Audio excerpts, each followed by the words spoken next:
Hi everyone, this is Amit. आज हम पढ़ रहे हैं क्लास 10th में रिफ्लेक्शन ऑफ लाइट को।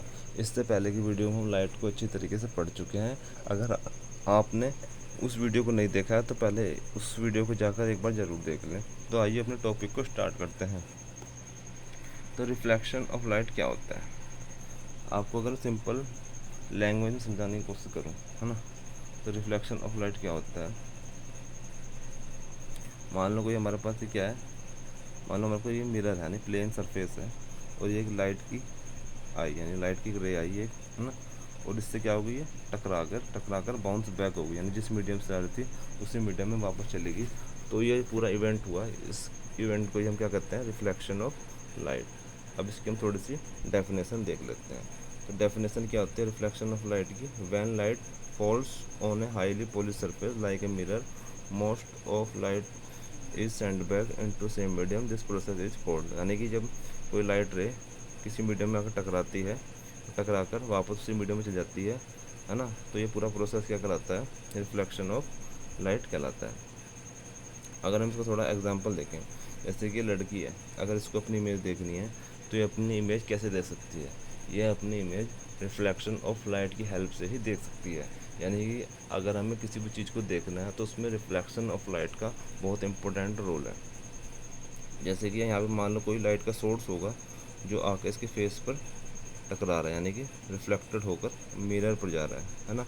और मिरर से रिफ्लेक्ट होकर दोबारा से इसकी आँख में जा रहा है, जिसकी वजह से ये अपने चेहरे को या अपनी बॉडी को पूरी देख पा रही है ना। यानी कि अगर हमें किसी भी ऑब्जेक्ट को देखना है तो रिफ्लेक्शन ऑफ लाइट की हेल्प से हम देख सकते हैं। जैसे ये एक एग्जांपल और देखो, ये सन है, सन से लाइट रे आ रही है, बहुत सारी रेज आती हैं लेकिन हम किसी एक को कंसिडर कर रहे हैं समझने के लिए। तो इस ट्री से क्या हुआ, उसका रिफ्लेक्शन होकर इस जो लड़की देख रही है इसकी आँख में चले गया, जिसकी वजह से पूरा पेड़ दिखाई दे रहा है। यानी कोई भी ऑब्जेक्ट हमें कब दिखाई देगा, जब उस पर लाइट रे पड़ेगी और लाइट रे उससे रिफ्लेक्टेड होगी, है ना, और वो हमारी आंखों पर आएगी, हम तभी उसे देख पाएंगे। ऐसे ये लड़का, इस बच्चा जो है इस मिरर पर लाइट रे को मार रहा है ना, जो बाउंस बैक होकर दूसरे बच्चे के पास जा रही है, ये भी क्या है, रिफ्लेक्शन ऑफ लाइट का ही एग्जाम्पल है। अब हम इसका थोड़ा सा लॉस को पढ़ लेते हैं ना। लॉस को पढ़ने से पहले कुछ टर्म्स हैं उनको देख लेते हैं। जो लाइट रे आती है इस मिरर पर गिरती है इसको कहते हैं इंसिडेंट रे, और जो बाउंस बैक होकर चल जाती है इसे कहते हैं हम रिफ्लेक्टेड रे, है ना। और जिस पॉइंट पर टकराई थी, अगर इस पर हम एक 90 डिग्री की लाइन ड्रॉ कर लें ना, एक अपनी तरफ से लाइन ड्रॉ कर लें, इमेजनरी लाइन, उसे कहते हैं हम नॉर्मल, है ना। अब जो ये इंसिडेंट रे और नॉर्मल के बीच एंगल बनता है इसे कहते हैं हम angle of incident, angle of incident कहते हैं, इसे आई से डिनोट करते हैं। और जो ये रिफ्लेक्टेड रे और नॉर्मल के बीच जो एंगल बनता है इसे कहते हैं हम एंगल ऑफ रिफ्लेक्शन, इसे आर से डिनोट करते हैं। अब इसको थोड़ा सा हम लॉस को पढ़ लेते हैं जो पढ़ने में आसानी रहेगी, है ना। तो हमने क्या पढ़ लिया, कुछ जनरल टर्म पढ़ लिया इसके। अब हम इसके क्या पढ़ लेते हैं, तो उसके जो हम लॉ ऑफ रिफ्लेक्शन पढ़ते हैं, तो फर्स्ट लॉ क्या है, angle of incidence is equal to the angle of reflection. यानी जो एंगल ऑफ इंसिडेंट है, एंगल ऑफ इंसिडेंट किसे कहते हैं, नॉर्मल, और जो लाइट यहाँ पर टकराई थी, इंसिडेंट रे आई थी, वो कहता है एंगल ऑफ इंसिडेंस। और जो लाइट रिफ्लेक्टेड हुई थी और जो नॉर्मल था इसके बीच जो एंगल बना था उसे एंगल ऑफ रिफ्लेक्शन। ये दोनों हमेशा क्या होते हैं, इक्वल होते हैं, यानी कि angle I is equal to angle R मान सकते हो। अब ये होता है हमेशा, है ना। तो ये हमारा क्या है, फर्स्ट लॉ। अब सेकंड लॉ क्या कहता है, सेकंड लॉ कहता है the incident ray, the reflected ray and the normal to the mirror at the point of incidence all lie in same plane. यानी क्या है, जो एंगल ऑफ इंसिडेंस है ना, और क्या कहा, रिफ्लेक्टेड रे, है ना, इंसिडेंट रे, रिफ्लेक्टेड रे और नॉर्मल, है ना, ये सब क्या होते हैं, एक ही प्लेन में होते हैं। प्लेन का मतलब ये एक ही प्लेन पे है, हमारी एक ही स्किन पे तो बन रहे हैं, स्किन से बाहर तो नहीं आ रहा ना निकल के, ये स्किन पर ही बन रहे हैं तीनों एक ही। अगर कॉपी ड्रॉ करेंगे तो कॉपी, यानी एक ही प्लेन के ऊपर बन रहे हैं। ऐसा तो नहीं है कि एक रे हमारी स्किन से बाहर आ जा रही है निकल के कोई भी, है ना। ये क्या है, सब हमारी एक ही किस पे बन पा रहे हैं, हमारी एक ही प्लेन पर बन पा रहे हैं। प्लेन का मतलब एक ही हाथ से हमारी स्किन पर ही बन रहे हैं, स्किन से बाहर तो ड्रॉ नहीं हो रहे। या अगर पेपर बनाएंगे तो ये इसी पे बनेंगे, कोई ऐसा तो नहीं कि बाहर निकल के आ जा रहा है ऐसे, है ना, ऐसे बाहर निकल के तो नहीं आ रहा ना। तो सब क्या एक ही प्लेन पर है, ये हमारा सेकंड लॉ कहता है। सेकंड लॉ क्या कहता है, हमारे तीनों क्या होते हैं, एक ही इस पे बनते हैं, प्लेन पर होते हैं, है ना। फर्स्ट लॉ क्या था हमारा, the angle of incidence is equal to the angle of reflection. मान लो कि अगर ये रे जो आ रही है ना, इसने नॉर्मल के साथ 45 का एंगल क्रिएट किया, तो जो लाइट हमारी रिफ्लेक्टेड होगी ना, वही 45 का ही एंगल क्रिएट करेगी। अगर 60 का करेगी तो ये 60 का करेगी, अगर ये वाला 70 का होगा तो ये वाला कितने का होगा हमारा, 70 का होगा। यानी कि एंगल ऑफ इंसिडेंट, ये वाला एंगल और ये वाला एंगल हमेशा इक्वल होगा, है ना। कभी भी ऐसा नहीं हो सकता एक 45 हो जाए, एक 60 हो जाए, या एक 60 हो जाए 45 हो जाए, ऐसा कभी नहीं होने का, दोनों हमेशा इक्वल होंगे।